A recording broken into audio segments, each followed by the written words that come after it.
Hey everyone, so One Piece chapter 998 just came out, and this was a pretty huge chapter in terms of reveals, matchups, and double page spreads. I mean, this felt Marineford-esque in that it felt like a fairly short chapter because of all of the big spreads with lots of cuts across the battlefield. And of course, a lot of people have been tweeting at me and commenting on videos asking me more and more if I still think this whole thing is going to end in failure or not. And I'll talk about all that at the end of the review. To start with, on the bottom floor, we have Marco's Flames helping with the Ice Oni situation. So, if this is the final battle, and by the way, I'll be saying the phrase, if this is the final battle, a lot during this review, just because we have to frame it as if this is the final battle. So if this is the final battle, then overall, I didn't really love this whole Ice Oni plot thread for Chopper. On the one hand, I like that Chopper is getting to shine as a doctor, because it's not like every arc he gets to do something as a doctor, besides us after the fight getting to see him patch up the crew.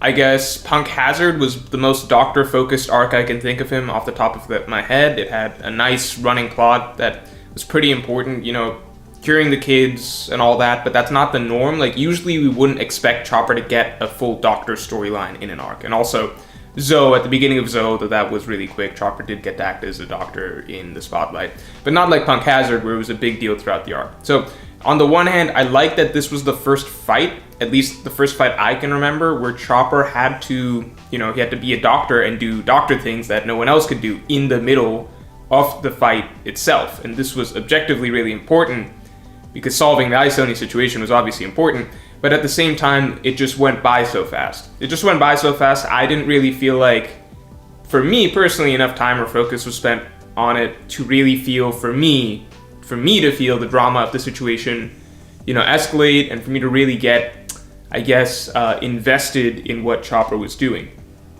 To me, it felt like it kind of just popped up, became a quick problem, and a few chapters where we would cut to Chopper for a few panels to remind us that, it's a problem that he's trying to solve. And then basically last chapter we got the panel of him solving it, and then now it feels like we're pretty much good to go. But at the same time, speaking too quick, I might be speaking too quick on all this, since for all I know, Oda's going to throw a wrench in the works, maybe Queen does something to complicate the situation to add to what Chopper has to figure out. I don't know, but I'm just saying, to me, as it is at the moment, I felt like it was definitely a good idea for Chopper to have to shine as a doctor during the battle itself, which doesn't often happen. And this was probably the best setup for it, because, the Beast Pirates, they use a lot of chemical weapons, and of course Queen is there, who specifically uses a lot of chemical weapons. So I like that Chopper got something as a doctor in the middle of the battle, but I just wish we could get some more focus on it so that it could feel more impactful. I'd rather it not have been included just for the sake of including it, which is what it feels like to me at this moment. Let's see how it keeps going over the course of the next few chapters. But let me know if you guys like the Ice Oni challenge for Chopper or not, if it's going to be a memorable part of the arc for you or anything like that. So, that aside, the rest of the chapter was great. It looks like Marco is going to be taking the remaining Zoro, Brook, Robin strides up to Onigashima, but it's unclear how many people in total are actually going to go up out of that group. So, for example, Zoro seems really likely to go up, but Chopper, of course, he's going to be staying down. If Chopper does stay down on the main floor, which I think we can chalk him up as doing that, then I could definitely see him getting involved in the Ulti and Page 1 fight even. So maybe we could see something such as, the full weakling trio, Chopper, Usopp, Nami, against Ulti and Page 1. I actually think that would be a lot more, in my opinion, a much more even fight. I'd like to see that. Maybe it didn't look like it, but maybe even Brook stays, and then it feels like you've got a pretty even fight, because you've got the weakling trio plus Brook against two very strong, relatively strong opponents. If you think back, Page 1, we can assume he lost to Sanji, that's what it looked like, but he still gave Sanji a fight, which automatically means he's a real heavy hitter for any of basically Brook, Nami, or Chopper, or Usopp to take on, right? And then we had Ulti, who was also able to give Luffy trouble, which is a big, big deal. Plus she was, she was sparring with Yamato briefly, so just in general, Ulti and Page 1 versus maybe, I want to say Brook, Nami, Usopp, and Chopper would be cool to see. A 4v2. But then on the other hand, let's just say it is just ulti at page 1 just for Usopp and Nami, then I don't know, I could see Chopper having to go Monster Point and taking on the remaining numbers instead, because those are the remaining heavy hitters, I suppose, that would be on the ground floor. Also, I'll say here, this is me thinking of matchups generally. If we assume this is the final battle, if this isn't the final battle, then everyone's just gonna, and they're just gonna end up losing against whoever they fight. But maybe they get rematches against those same opponents down the line. I don't know. But easier for me to think at the moment, for me at least. Let's assume, again, for the sake of this video, let's assume that this is the final battle. If it is, and I'm addressing my thoughts overall on whether or not it will be ending in failure or not at the end, but if it is the final battle, here's something I could definitely see. Let's say they're trying to go up to the top. So again, Zoro, Robin, Brook, they could all go up to the top. I would definitely imagine Robin versus Black Maria. I could see Robin ending up getting dropped off on the 3rd floor, because here's a small, I guess it's not enough to say it's a trend, but it has happened with Sanji opponents in the past, where sometimes the first person he gets matched up with, his initial matchup, isn't his main matchup, and he swaps later on to a stronger opponent. Like in Alabasta, if you see everyone got paired up with opponents, and Sanji was with Chopper against the Mr. 4 pair, then partway through, Oda swapped things and had Sanji against Mr. 2. And, same thing in Enies Lobby, where Sanji fought Khalifa first, and obviously, it's made to look really bad, and then later on, he got swapped to fight Jayabura. I think we could see that here again. Sanji's got a mismatch. He can't really beat Black Maria. To me, Robin versus Black Maria just makes sense. I think Oda likes girl versus girl matchups, and I don't know, Black Maria, she kind of gives me a bit of old school Robin vibes herself. Like, by that I mean like Miss All Sunday vibes. And I think it's hard to give Robin a good matchup because of her abilities are kind of like, the way her abilities are, either Robin just wins a fight right away, or she just can't win. So it's hard to do a drawn out fight with her, just because of the nature of her abilities. But the fact that she's up against Spider and Shapeshifters could make Robin have to get creative, so we'll see on that. But bottom line, I think Sanji will end up fighting Queen, so I think Robin will be swapping in for him instead, especially if Marco is flying people up, so Robin could easily end up on the 3rd floor instead. So then on top of that, we would have either Zoro versus King or Marco versus King. I would personally prefer if Zoro gets a fight, though that kind of leaves Marco hanging, so, who knows, we'll have to see. But bottom line is, it does look like lots of matchups are being set up here.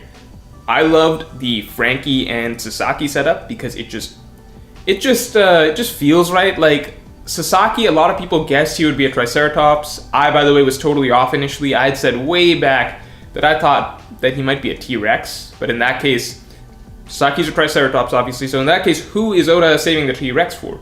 Maybe Yamato, though I also like people saying Yamato might be a white tiger, so Yamato's still a question mark. Drake seemed like a T-Rex, but Drake's an Allosaurus. Let me address that real quick, by the way. We saw Drake versus Apu. That's a fight I could definitely see continuing. Either Drake versus Apu or it transitions into Drake versus Hawkins. I'm not sure yet. But I'm just saying, let's not count out Apu just yet, because we literally just did last chapter where everyone was saying Zoro one-shotted Apu. To me, by the way, the swings in power scaling perception from chapter to chapter are just getting so ridiculous because everyone is so reactionary. I don't know if this is going to be like an entire video or something, because I could talk about the One Piece fan base's bad reactions to power scaling for a while. And how a lot of a lot of people claim that One Piece has bad power scaling. To me, it's more so people really overreact and make huge judgments off of just one chapter and not really apply context, or even just wait a bit to see the next couple chapters to see if our assumptions are right. Because you could literally just use Apu, just Apu on Onigashima as a case study of how badly people overreact to single events from chapters and then cry about how One Piece is inconsistent, when literally it's just people don't wait a little bit to get a better picture. Think back to how drastically from the start of Apu and Onigashima, how many times people's claims about how strong Apu was shifted from chapter to chapter, going from when we first saw him against Luffy and Zoro, and then now. Just think about all of that. But back to Frankie versus Sasaki, I really like it because they're both tanks. Frankie's a literal tank, and a Triceratops is a really tanky dinosaur. You know, it's got, I guess, helmet, shield, a plate around its head, horns. They're tanks, you know what I mean? So it just feels like a good matchup for Frankie. And if Frankie beats Sasaki, I don't think people realize how big of a deal that would be for Frankie to do that solo. Because Sasaki and Who's Who initially were kind of being portrayed as the most notable Tobiroppo, or like the ones most likely at least to challenge for a Calamity spot or an All-Star spot, you know? Like, look at Luffy versus Ulti in page 1 and consider that Sasaki might be stronger than Ulti or page 1. Like, the Tobiroppo are no joke overall. Like, X-Drake was a Tobiroppo, and Sasaki is one of the more hyped up Tobiroppo. I really like Sasaki's design too, but it was also kind of what you would expect for a Triceratops fruit, so nothing crazy. Like, if we want to talk about the other Tobiroppo's fruit reveals, Black Maria's was great. I love that she's shown in her full form upside down. That just feels very, I guess, spider-like. And just in general, Black Maria, she's had that whole Black Widow vibe since her introduction, basically. So definitely fitting. But I'm definitely very, very surprised. Like, I don't know if you all were as surprised to see that her bottom half, the spider half, is alive. It's its own entity. So it seems like she's actually a gifter. Unless, I can't remember, unless there are other examples in the series that I can't think of where a normal zone user has its animal half also be alive. Like, no, right? Like, that's just the gifters, right? That's the gifters thing. Because if it's the case that Black Maria is a gifter, then huge props to her, because she is by far the most successful gifter we've ever seen. Like, she should be an inspiration to gifters everywhere. That, like, look, you don't just have to be a meme just because you're a gifter. You don't just have to be a gag obstacle that Luffy one-shots on his way up to Kaido. You don't just have to stop at, you know, the glass ceiling of being a headliner, which is a really meaningless title. Like, Black Maria has shattered the glass ceiling for gifters. She has changed what is possible for a gifter in the Beast Pirates society. She's like the equivalent of Rosa Parks. Probably a bad example, but you get what I'm saying. That's a bad example. But the equivalent of a minority doing something or achieving something, a high status for the first time in society. I wonder if we'll ever see a gifter become a Yonko. Who knows? Maybe in the future. But Tobiroppo is pretty good. I'm going to move on. I already said that I don't think Sanji will fight Black Maria for long. Who's Who versus Jinbei was definitely the personal highlight of the chapter for me, because it's just a matchup that I just didn't see coming. I actually don't know who did. I'm sure some people did. Like, obviously some people must have matched up, you know, Who's Who and Jinbei, but it's not just something that I heard thrown around much. Like, I heard maybe Jinbei fights Jack, maybe Jinbei fights Sasaki, but Jinbei versus Who's Who, that's just really cool. And it makes a lot of sense to me in terms of my personal views on power scaling. Like, I never personally thought that Jinbei, it made sense for him to fight a Calamity. I always thought Jinbei was just sort of just short of that. Like, because you have to remember, even a third commander like Jack, I mean, look at what Cracker, who was also a third commander, look at what Cracker did to Gear 4th Luffy. So maybe some of you all believe Jinbei is above Gear 4th Luffy, but I personally didn't. Also, just generally, I personally consider those top 3 commanders in Yonko crews, like, I hold them in very high regard. I just view them as very, very elite. That's where I would put characters like Doflamingo, for example. Jinbei, to me, I would put him just under that group. Maybe that's underrating him, but here we are. It looks like, you know, right now, he's matched up against Who's Who. So maybe that does go to show something. And Who's Who is probably the strongest Tobiroppo. So probably Who's Who is actually a perfect matchup, as I was saying, in my opinion, a perfect matchup for where I kind of had Jinbei, because in my personal opinion, I had Jinbei just under the trio of Calamities. So Who's Who makes a lot of sense. Though, to be fair, I guess you could argue that maybe Who's Who could beat Jack or something, like Who's Who was vying for a higher spot. But I'm just going off, on face value, the hierarchy of the Beast Pirates as it is. As we know it, it seems like the 3 Calamities, then Who's Who right underneath at the top of the Tobiroppo.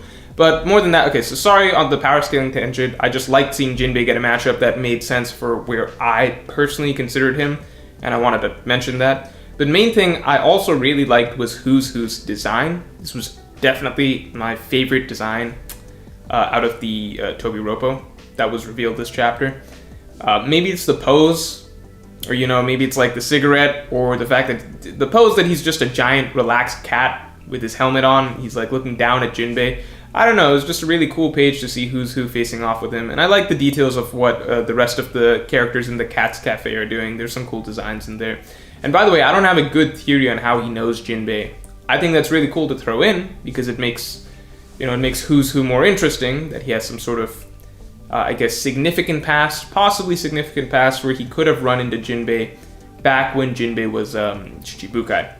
I don't have a good theory. I'm sure dozens will be out by the time I post this review. But what I really did like was, this is one of my favorite Jinbei lines. I guess it's minor, but I really did like that Jinbei said this line. He said that the title of Shichibukai isn't as valuable, or doesn't have as much weight, basically, as a member of the Straw Hat Pirates. That's really, really cool. I don't love Jinbei. I've outright said before that I would rather he did not have joined the Straw Hat crew. But I really do like this sort of mentality and praise that he has expressed for Luffy in the past repeatedly, because Jinbei is a well-known, respected veteran of the New World, and he talks about Luffy with it in mind that Luffy is the Pirate King. That Jinbei, in his mind, he just joined the Pirate King's crew. Like, this line to Who's Who reminds me of what Jinbei said to Big Mom, that the crew of the Pirate King wouldn't be intimidated by a mere Yonko or something along those lines. And that was big, because to Jinbei, Luffy is the Pirate King. He's already above these trivial things like Yonko or Shichibukai. Like, don't talk about that stuff to Jinbei. Don't talk about warlord title. Don't talk about being an emperor. Like, Jinbei is saying being a crew member of the Pirate King is a way bigger deal than stuff like that. So I like this trend for Jinbei's dialogue. Definitely like that aspect of him. And then lastly, we have the Ace reference. So a while back, I made this theory that Ace actually joined the Beast Pirates. And you can check that theory. I'll put the link in the description below. But basically, my logic was that if Ace came to Wano and met Yamato, then that means Ace probably was at Onigashima at one point. And if Ace was at Onigashima, then, based on the fact that Ace had also met Tama, we knew Ace had met Tama, and that means he knew how bad the people of Wano had it, and the fact that Ace, like the first thing Ace did in the New World was say he wanted to take down the Yonko, he wanted to take down Whitebeard and stuff, like he was gunning for Whitebeard's head.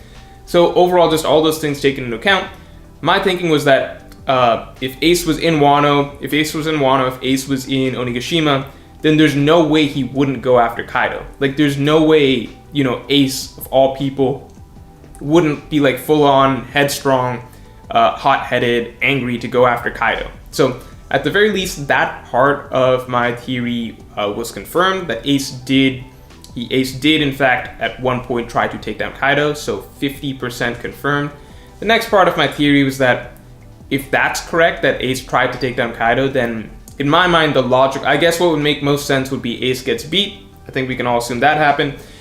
And we know that Kaido likes to break people, and he likes to make them work for him. So then maybe Ace, that's the rest of the theory, maybe Ace was forced into Kaido's crew briefly, till something obviously happened and he got away or vowed to return or something. Not saying that Kaido broke Ace, but at the very least, Ace was definitely defeated by Kaido. So Ace would have taken Kaido on directly and obviously lost, like Luffy.